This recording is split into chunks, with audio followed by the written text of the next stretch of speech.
کام ایسے کرتے جو جہنم میں لے کے جانے والے ہیں، اور ابھی میں بیان کروں گا وہ کون سے کام ہیں، چند اہم کام بیان کروں گا جو جہنم میں لے کے جاتے ہیں۔ میرے بھائیوں، ہم جہنم کے بارے میں سنتے ہیں، بیانات سنتے ہیں، تقریریں سنتے ہیں، جمعہ کے خطبے میں ہم اللہ کے پیارے نبی کی حدیثیں سنتے ہیں، مگر ہمارا دل کانپتا نہیں ہے، ہمارے رونگٹے کھڑے نہیں ہوتے ہیں، ہمارے دلوں میں ڈر پیدا نہیں ہوتا ہے۔ کیوں؟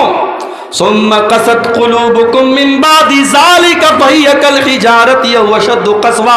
اللہ نے قرآن میں فرمایا تمہارے دل تو اتنے کٹھور ہو گئے، تمہارے دل تو اتنے سخت ہو گئے کہ پتھروں سے بھی زیادہ کٹھور تمہارے دل ہو گئے۔ پتھر کے اوپر بھی پانی بار بار پڑتا ہے تو پتھر کے اندر بھی سوراخ ہو جاتا ہے، پتھر سے بھی پانی رسنے لگتا ہے۔ اے انسانوں، اللہ کی نافرمانی کرتے کرتے تمہارے دل اتنے کٹھور ہو گئے کہ پتھروں سے بھی زیادہ سخت ہو گئے تمہارے دل۔ آج حقیقت میں میرے بھائیوں، ہمارے دل پتھروں سے بھی زیادہ سخت ہو گئے، ورنہ صحابہ کرام تو جہنم کی بات سن کے رونے لگتے تھے، جہنم کی بات سن کر کے صحابہ کرام رونے لگتے تھے۔ حضرت عائشہ رضی اللہ تعالیٰ عنہ، صبح کا ٹائم ہے، سورج نکلنے کے بعد جو ایک نماز پڑھی جاتی ہے جس کو چاشت کی نماز کہا جاتا ہے، اما عائشہ رضی اللہ تعالیٰ عنہ چاشت کی نماز پڑھ رہی ہیں اور چاشت کی نماز میں سورہ طور کی تلاوت کر رہی ہیں۔ میری پیاری ماں بہنوں، ذرا آج آپ اپنا جائزہ لے لیں، آج کتنی عورتیں جن کو سورہ طور یاد بھی نہ ہوگی۔ ہمارے ہاں عورتوں کا معاملہ بڑا گڑبڑ ہے، دین کی تعلیم نہ کے برابر ہے، یا تو مدرسے میں پڑھے گی یا بالکل نہیں پڑھے گی۔ جو لڑکیاں مدرسے میں پڑھتی ہیں ان کو تو جانکاری ہے دین کی، جو مدرسے میں نہیں جاتی ان کو بالکل جانکاری نہیں ہے۔ حضرت عائشہ چاشت کی نماز پڑھ رہی ہیں، سورہ طور کی تلاوت کر رہی ہیں، اور سورہ طور کی تلاوت کرتے ہوئے حضرت عائشہ اس آیت پر پہنچتی ہیں، جب جنتی جنت میں جائیں گے تو جنتی اللہ کا شکر ادا کریں گے اور کہیں گے فمن اللہ علینا ووقانا عذاب السموم۔ اے اللہ، تیرا بہت بڑا احسان ہے ہمارے اوپر، تو نے جہنم کی آگ سے ہم کو بچا لیا، تو نے جہنم کی عذاب سے ہم کو بچا لیا۔ اما عائشہ جب اس آیت پر پہنچتی ہیں تو رونے لگتی ہیں اور بار بار اس آیت کو ریپیٹ کرنے لگتی ہیں، بار بار اس آیت کو دہرانے لگتی ہیں، فمن اللہ علینا ووقانا عذاب السموم۔ اے اللہ، تیرا بہت بڑا احسان ہے ہمارے اوپر، تو نے جہنم کی آگ سے ہم کو بچا لیا۔ حضرت عائشہ کے ایک بھانجے تھے، ان کا نام عروہ تھا، وہ اپنی خالہ سے ملنے آئے، دیکھا خالہ نماز پڑھ رہی ہیں اور بار بار اسی آیت کو دہرا رہی ہیں۔ انہوں نے سوچا میں چلا جاتا ہوں، بعد میں آ جاؤں گا۔ کہتے میں مارکیٹ میں گیا، میں نے سودا خریدا، میں نے سامان خریدا، ایک دو گھنٹے کے بعد اپنا سامان خریدنے کے بعد، اپنا کام کرنے کے بعد جب میں دوبارہ اپنی خالہ کے گھر گیا، میں نے دیکھا وہی حالت ہے، خالہ نماز میں کھڑی ہیں، آنکھوں سے آنسو بہ رہے ہیں اور خالہ بار بار اسی آیت کو دہرا رہی ہیں، فمن اللہ علینا ووقانا عذاب السموم۔ جنتی کہیں گے اے اللہ، تیرا بہت بڑا احسان ہمارے اوپر ہے، تو نے جہنم کی آگ سے ہم کو بچا لیا۔ ہمارے اور آپ کے اندر یہ جذبہ کب پیدا ہوگا میرے بھائی؟ جہنم کی آگ سے بچنے کی ہم تیاری کب کریں گے؟ یاد رکھو، جہنم کی آگ سے بچنے کے لیے آپ کو ان کاموں سے بچنا پڑے گا جو جہنم کی طرف لے کے جاتے ہیں۔ اور آج کی تقریر میں کچھ ایسے کام بتاؤں گا، میں وہ کام بتاؤں گا جو جہنم میں لے کے جاتے ہیں۔ مقصد یہ ہے ان کاموں سے ہم اپنے دامن کو بچائیں، نہیں بچائیں گے تو ہمارا انجام بہت برا ہوگا۔ بس ہم دعا کرتے ہیں اللہ ہمیں ہماری حفاظت کرے۔ اگر ہم ان کاموں کی بات کریں جو جہنم میں لے کر کے جاتے ہیں، اس میں نمبر 1 پر اگر کوئی کام ہے، سب سے پہلا اگر کوئی کام ہے جو جہنم میں لے کر کے جانے والا ہے، اسے ہم شرک کہتے ہیں۔ اللہ کی عبادت میں کسی کو شریک کرنا، کسی کو سنگی بنانا، کسی کو شریک کرنا، کسی کو پارٹنر بنانا۔ جو کام اللہ کے لیے کیا جاتا ہے وہ کام کسی اور کے لیے کرنا۔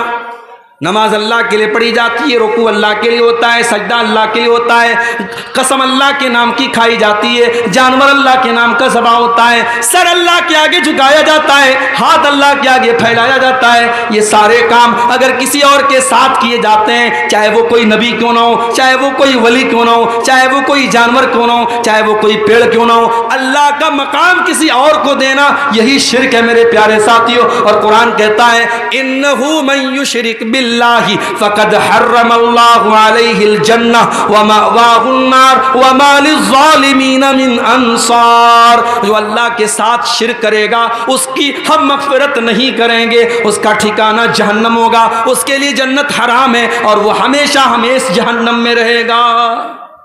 मुशरिक को अल्लाह ताला जहन्नम से नहीं बचाएगा मेरे भाई। दूसरे गुनाहों को अल्लाह ताला उनकी सज़ा दे करके या माफ़ करके जन्नत में दाखिल कर देगा, मगर मुशरिक जो शिर्क पर मरा है उसको अल्लाह ताला जहन्नम से कभी नहीं निकालेगा। पूरे कुरान में अल्लाह ने किसी और गुनाह के बारे में इतनी सख्त बात नहीं की जितनी अल्लाह ने शिर्क के बारे में बात कही। इन्नल्लाह ला यग़फ़िरु अन युशरक बिही व यग़फ़िरु मा दून ज़ालिका लिमन यशा। अल्लाह ताला शिर्क को माफ़ नहीं करेगा। माफ़ करना तो बड़ी दूर की बात है, अगर कोई मुशरिक है, अगर कोई शिर्क की हालत में मर गया है, उस मुशरिक के लिए हम मग़फ़िरत की दुआ भी नहीं कर सकते हैं। हमारा अपना बाप ही क्यों ना हो, हमारा अपना बेटा ही क्यों ना हो। अल्लाह ने फरमाया मा काना लिन्नबी अन यस्तग़फिरू लिल मुशरिकी मा काना लिन्नबी वल्लज़ीना आमनू अन यस्तग़फिरू लिल मुशरिकीन वलौ कानू उली क़ुरबा। ऐ ईमान वालो और ऐ मेरे नबी, कान खोल करके सुन लो, किसी मुशरिक के लिए तुम मग़फ़िरत की दुआ भी नहीं कर सकते, तुम्हारा कोई अपना रिश्तेदार ही क्यों ना हो। तो ये पहला गुनाह है शिर्क, जो हमें जहन्नम की आग की तरफ लेके जाएगा। और आज बड़े अफसोस के साथ कहना पड़ता है, हमारे कितने मुसलमान भाई हैं जिनको पट्टी पढ़ा दी गई, सारी जिंदगी वो शिर्क कर रहे हैं और नाम मुसलमान वाला है, टोपी मुसलमान वाली है, गोश्त बराबर खा रहे हैं और समझ रहे साहब हम बहुत पक्के मुसलमान हैं, जबकि वो कदम कदम पे शिर्क कर रहे हैं। मेरे प्यारे साथियों, इतना खतरनाक गुनाह है ये शिर्क, इतना खतरनाक गुनाह है ये शिर्क कि अगर इंसान शिर्क करके अल्लाह ताला क्या गया है, वो नमाज लाखों पढ़ के गया हो, वो रोजा लाखों रख के गया हो, उसने सैकड़ों हज और उम्रे कर लिए हो, अल्लाह फरमाता है अपने नबी से कुरान में कि ऐ नबी आप भी सुन लीजिए, ऐ नबी लइन अशरकत लयहबतन्न अमलुक वलतकूनन्न मिनल खासिरीन। ऐ नबी अगर आपने भी शिर्क कर दिया तो आपकी भी सारी नेकियां बर्बाद हो जाएंगी, आपकी सारी इबादतें बर्बाद हो जाएंगी।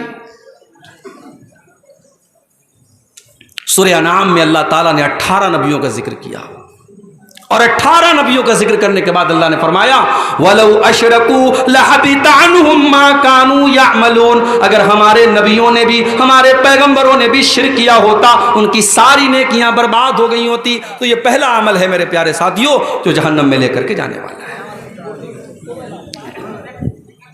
अस्सलाम वालेकुम। होटल का टोकन 100 के बजाय 80 हो गया है और खाना बचा हुआ है। जिन हजरत को खाने की ज़रूरत है वो जाके खा सकते हैं।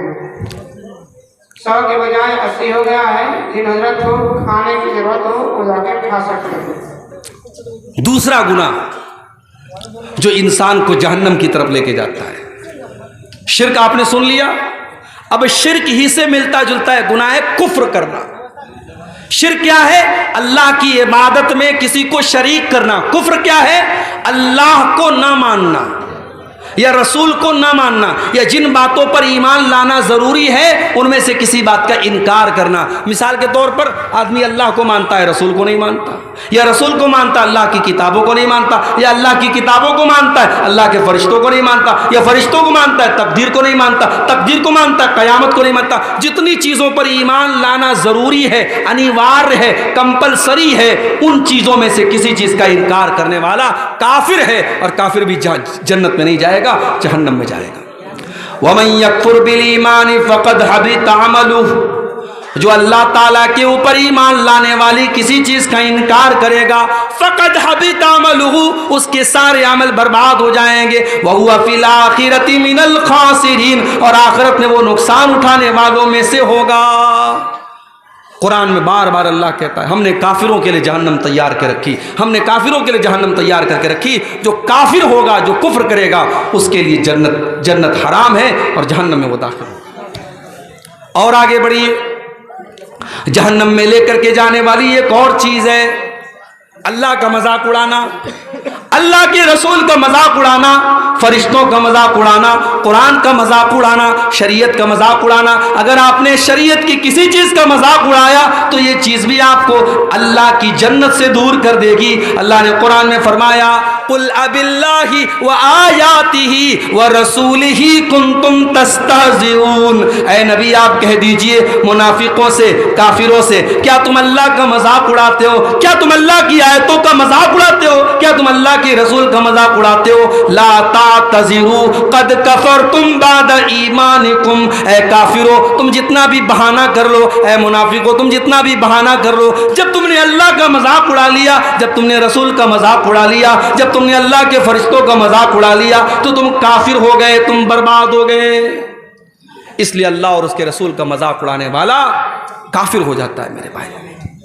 تو جب مذاق اڑانے والا کافر ہو جاتا ہے تو جو نبی کو گالی دیتا ہے، جو نبی کو برا بھلا کہتا ہے، جو نبی پر تانے مارتا ہے، اب ذرا سوچو اس کا انجام کیا ہوگا۔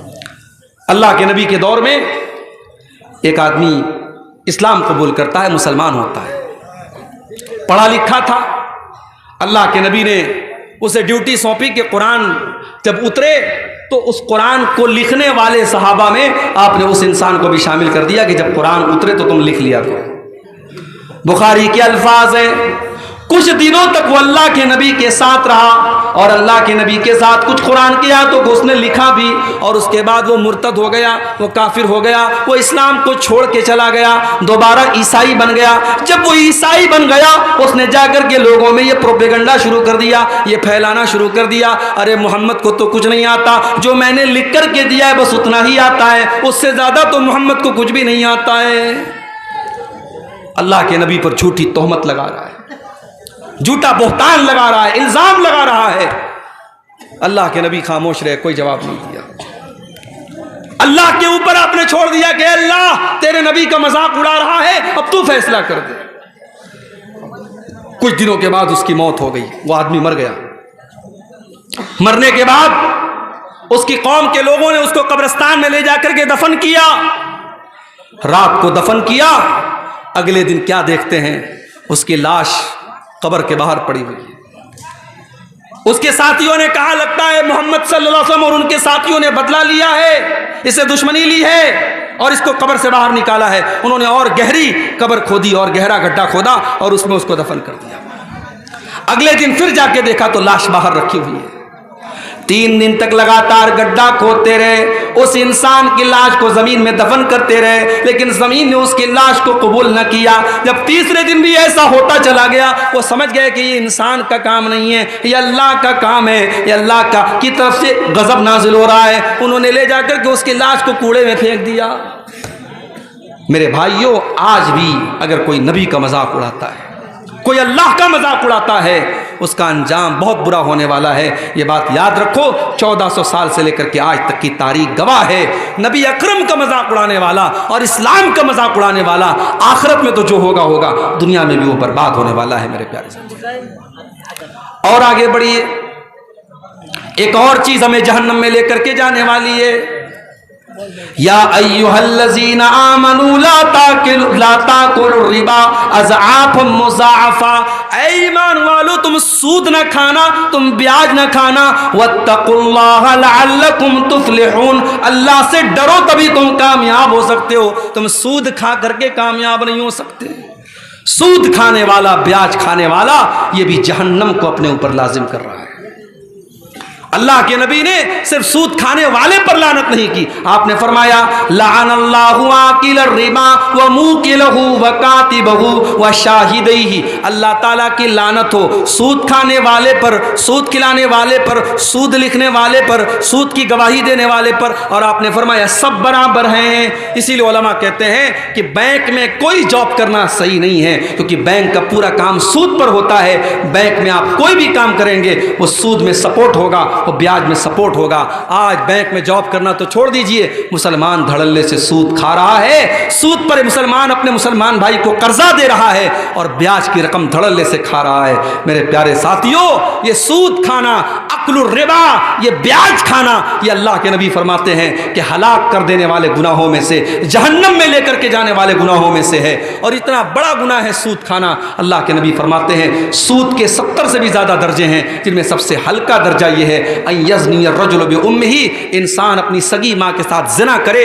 जितना बड़ा पाप ये है, उससे भी कहीं बड़ा पाप ये है कि इंसान सूद खाए। अल्लाह हम सब की हिफाजत करे। आज सूद अलग अलग शक्लों में हमारे और आपके घरों में दाखिल हो रहा है। मेरे प्यारे साथियों, अब यहाँ एक सवाल लोग पूछते हैं कि बैंक में हम जो सेविंग अकाउंट खोलते हैं, आज के दौर में जो हमारे मुल्क के हालात हैं, हम बगैर बैंक के अकाउंट के कोई काम नहीं कर सकते। हर चीज़ में बैंक में अकाउंट की ज़रूरत पड़ती है और सेविंग अकाउंट में बैंक में इंटरेस्ट आता है। तो उस इंटरेस्ट का हम क्या करें, उस ब्याज का हम क्या करें? उसका सही जवाब ये है, जो जवाब उलमा ने दलाइल की रोशनी में दिया है कि अगर बैंक में आपको इंटरेस्ट मिल रहा है, ब्याज मिल रहा है, उस पैसे को आप अपने ऊपर इस्तेमाल नहीं करेंगे, उस पैसे को आप अपने ऊपर इस्तेमाल नहीं करेंगे। जिन उलमा ने कहा उससे रास्ता बना दिया जाए, उसे लेटरिन बना ली जाए, वो बिल्कुल सही बात नहीं है। रास्ता हमारी ज़रूरत की चीज़ है, लेटरिन हमारी ज़रूरत की चीज़ है। हम ब्याज के पैसे से न रास्ता बना सकते हैं न लेटरिन बना सकते हैं। अब उस पैसे को हम क्या करेंगे?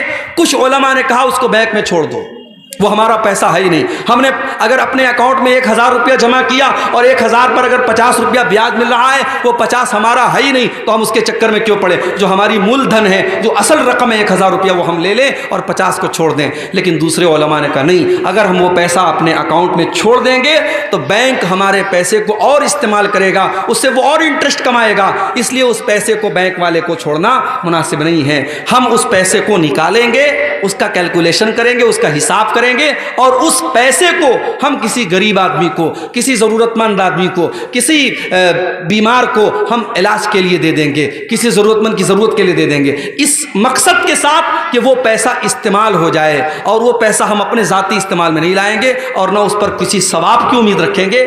चूँकि मजबूरी है, पैसे को ज़ाया भी नहीं किया जा सकता, पैसे को बर्बाद भी नहीं किया जा सकता, तो उस सूद के पैसे को निकाल करके हम किसी गरीब वगैरह को दे देंगे। अब चाहे वो गरीब मुसलमान हो, गैर मुस्लिम हो, हम किसी को भी दे सकते हैं। अब अगर कोई पूछता है कि वो तो हराम पैसा है, हम किसी मुसलमान गरीब को क्यों दे सकते हैं? जब आपने दे दिया तो अब वो उसके लिए हराम नहीं है, वो आपके लिए हराम था, आपको ब्याज के तौर पे मिल रहा था, आपने उसको मदद के तौर पे दिया है, उसके लिए ब्याज नहीं है। उसको ऐसे समझो जैसे किसी गरीब को आपने ज़कात का पैसा दिया, अब वो उसके लिए ज़कात है, मगर उसी ज़कात के पैसे से अगर गरीब किसी दूसरे मुसलमान को दावत खिलाता है तो उस दूसरे मुसलमान के लिए वो खाना जायज़ है, वो उसके लिए ज़कात की रकम नहीं है, ज़कात की रकम उस गरीब के लिए है। वही मसला यहाँ पर अप्लाई होगा। आप किसी भी गरीब को वो ब्याज का पैसा दे करके अपनी जान छुड़ा सकते हैं।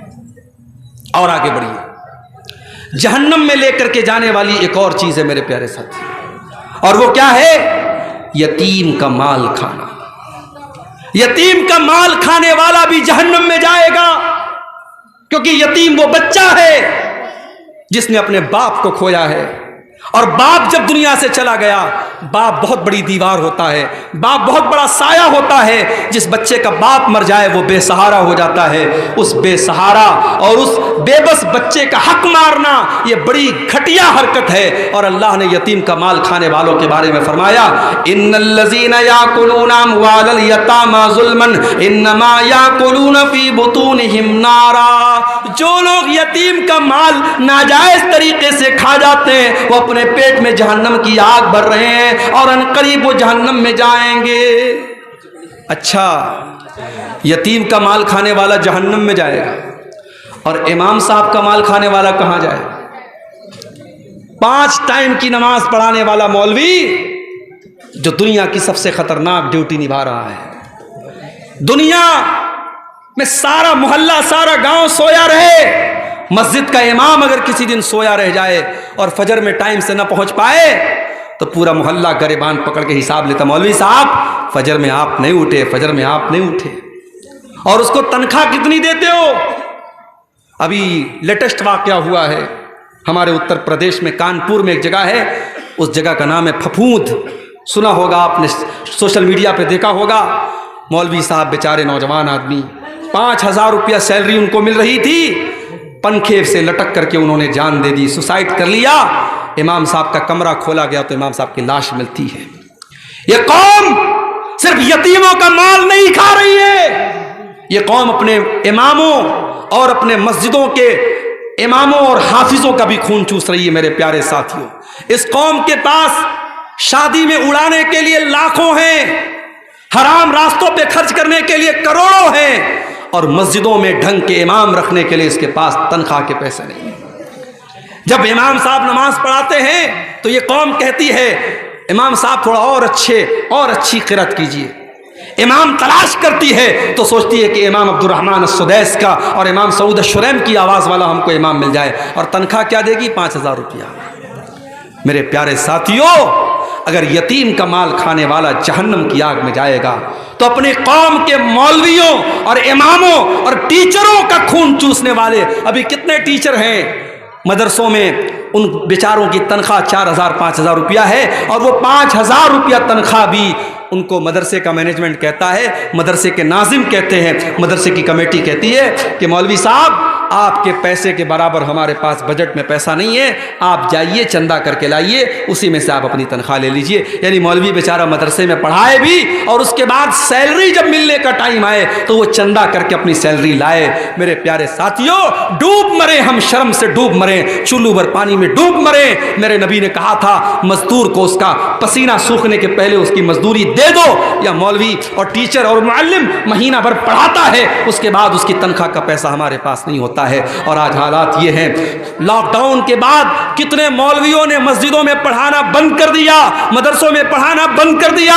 क्यों? मस्जिद की कमेटी ने कहा मौलवी साहब लॉकडाउन लगाए, अब हमारे पास तनख्वाह देने के लिए पैसा नहीं है। मस्जिद के जिम्मेदारों ने कहा, मदरसे के जिम्मेदारों ने कहा, वो मौलवी बेचारा जिसने आज तक कभी रिक्शा नहीं चलाया, जिसने आज तक कभी टाली नहीं चलाई, जिसने आज तक कभी टोटो नहीं चलाया, उस मौलवी के सारे रोजी रोटी के रास्ते बंद हो गए। उसने लॉकडाउन में कर्जे ले लेकर और लोगों से भीख मांग मांग कर अपने बच्चों का पेट पाला। और जब लॉकडाउन खत्म हुआ उसने तय कर लिया अब किसी की गुलामी नहीं करना है, अब मस्जिद की इमामत नहीं करना है, अब मदरसे में टीचर नहीं बनना है। अब आज वो जाके बिजनेस कर रहा है और मजदूरी कर रहा है, लेकिन उसका कहना है कि मैं ये गुलामी नहीं करूंगा, मैं मस्जिद में इमामत नहीं कराऊंगा। आज मेरे पास फोन आता है मेरे भाई, कभी गुजरात से आता है, कभी मुंबई से आता है, कभी दिल्ली से आता है, शेख अब्दुल गफ्फार साहब कोई अच्छी आवाज़ वाला इमाम बता दीजिए, कोई अच्छी तकरीर करने वाला जुमा का खतीब बता दीजिए, कोई अच्छा कुरान पढ़ाने वाला हाफिज बना दीजिए, बता दीजिए। आज हिंदुस्तान में लाखों मदरसे हैं,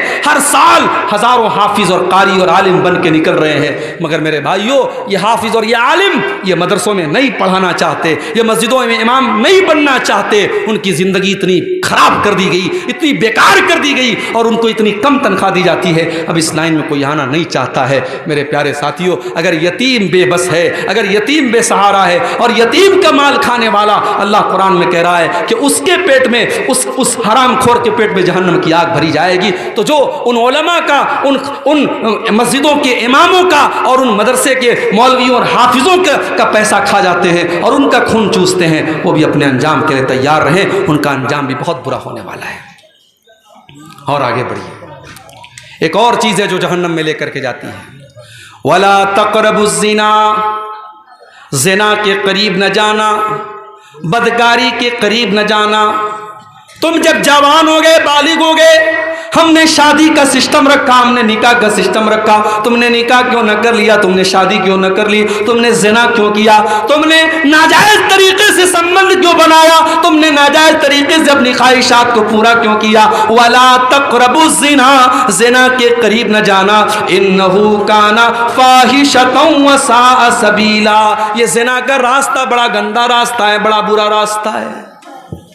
अल्लाह के नबी जब फजर की नमाज़ पढ़ाते थे, फजर की नमाज़ पढ़ा के मसल्ले पर बैठे रहते थे और सहाबा से पूछते थे, सहाबा क्या आज आप लोगों ने कोई ख्वाब देखा है, कोई सपना देखा है? अगर कोई सहाबी कोई सपना देखते थे, कोई ख्वाब देखते थे, बयान करते थे।